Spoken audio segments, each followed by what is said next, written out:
Welcome to Solicited Advice to Live Your Best Life. I'm your host, Kate Hess.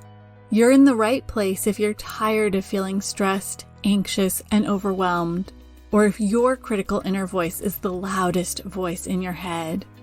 Join me each week for actionable, healthful, and healing habits based in mental and emotional hygiene practices to help you turn your self-criticism into self-love. And along the way, bring more freedom, serenity, resilience, and joy into your life. I'm a mental and emotional hygiene coach, and I'm thrilled to join you each week to answer your questions and help you live your best life. I'm starting this episode with a peek behind the scenes. The first several guided meditations and visualizations I recorded, I was trying so hard to sound like I thought a meditation should sound like, which resulted in those recordings sounding weird and really inauthentic. Even my mom couldn't listen to them. But fixing those recordings wasn't simply about sitting in front of the microphone and trying again. First, I needed to discover how to deliver them in a way that felt authentic to me, which is why I'm so excited to answer this week's question. Today's questioner asks, how do I find my authentic voice? Before we dive into the how, let's talk about what exactly your authentic voice is. When the words you use to communicate and the way you communicate them are in alignment with what feels good and right at your core, that's your authentic voice. What it isn't is saying things because you think they're what others want you to say, or saying things because they align with the person you think you should be. It's also not repeating something you heard someone else say simply because they're supposed to be the expert without first taking the time to make sure it feels true to you. It can be so easy to lose your authentic voice. It may start with feeling as though you can't or shouldn't say what you want to say. You might begin replacing what you want to say with what you think you should say, what the right thing is to say. And it doesn't take long before you forget what your authentic voice sounds like because you've been so busy trying to sound like what you think you should sound like. Kids often say the darndest things because they haven't taken on layers of shoulds yet and are speaking with their authentic voice. If you've said the word should in my presence in the past 5 or so years, you probably have an idea of the first step here. Finding your authentic voice starts with identifying all the beliefs and the stories that are muffling it. When you catch yourself saying the word should, it's usually a great sign you're trying to meet someone else's standard, but not your own. Have you ever found yourself saying, "It's okay, it's not a big deal," when in reality, it isn't okay and it is a big deal? Maybe you find yourself fuming in frustration because you're stuck at work alone finishing up a big project after telling everyone you'd be okay if they went home to their families. Take a moment and think of the last time you found your thoughts and words were out of alignment in this way. Now think about the story or belief that caused you to respond in that way. Maybe it's something along the lines of, nice women don't make other people's lives harder, or good girls respect their elders by staying silent, or people only like me because of what I can do for them. This can be big work digging in and discovering the stories and beliefs fueling your shoulds. To help give you a framework in which to get started, I've put together a worksheet and companion blog post. You can download the worksheet at nourishnestbreathe.com/P24. That's P as in podcast and the number 24. We also did a micro exercise on this topic in episode 6 of the podcast, and it's a great place to start if diving in headfirst feels a little overwhelming. Not only do we use the word should to muffle our authentic voice, we also use it to guilt and shame ourselves for not thinking or feeling the way we believe others expect us to. I was on a discovery call with someone the other day who noted that she sometimes spends more time running errands than she should. I stopped her to drill down on that. For her, running errands is one of the few times she gets a break from taking care of her kids. It's her alone time. And some days, she's going to need a little more of that than others in order to return to her family as her best self. The amount of time it should take her to complete her errands was her belief of what others thought was an appropriate span of time in which to do those tasks. In identifying that belief, she was able to shift her language to instead say, "Sometimes I need a little extra alone time so I can drive a few miles below the speed limit, take extra time to pick out my produce, or wander the aisles of the big box store instead of having the item I need ready for curbside pickup." The way she framed her errand running changed, and that shift in mindset and languaging is key to finding your authentic voice. But it's not just about the words we say, it's also about how we say them. Maybe you phrase a statement you firmly believe in as a question because you're not sure how the other person you're talking to thinks or feels on the subject.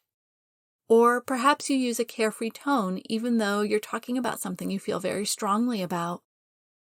It could be something as little as what to have for dinner, or something as big as making a major life choice.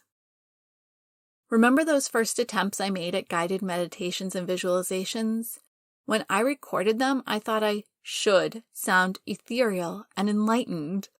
I'd been listening to guided meditations from a few people at the time who were really breathy, and I thought that was what a good meditation recording should sound like. So I attempted to recreate that cadence, tone, and airy quality.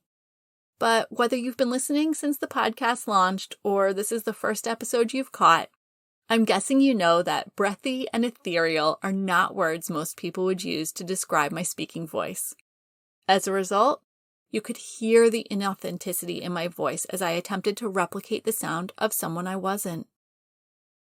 In order to get to the point where I was recording in a way people who knew me would actually recognize my voice, I had to address a lot of stories and beliefs I had around being good enough. I had to excavate everything holding me in a place of feeling I didn't have something to offer unless it sounded like someone else. I'm still finding and releasing some of these stories, but I've come a long way.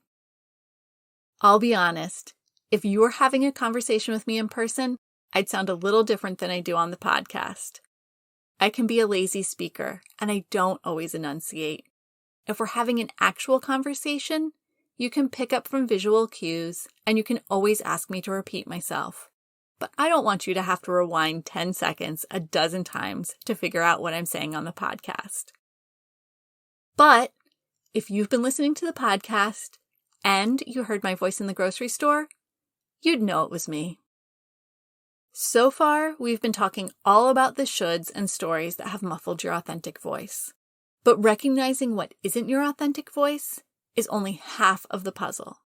When you peel back the layers of stories, you need to make sense of what you find there in order to truly find your authentic voice. Don't worry, I've got another worksheet and blog post to help you with this part of the process too. You can download the worksheet at nourishnestbreathe.com/P24. That's P as in podcast and the number 24. Understanding your unique priorities and values is an important piece of finding your authentic voice. If you identify one of your priorities as spending quality time with your family every day, when someone asks you to take on an extra project at work that would require longer hours and missing dinner at home most nights, you can easily see that saying no to that project would be using your authentic voice, while saying yes wouldn't. When you identify what's truly important to you, it gives you a foundation for your authentic voice to arise from. And it helps you filter out what you don't actually believe. Sometimes it's only when we identify what we do believe that we're able to release additional stories as we discover they aren't actually in alignment with how we authentically think and feel.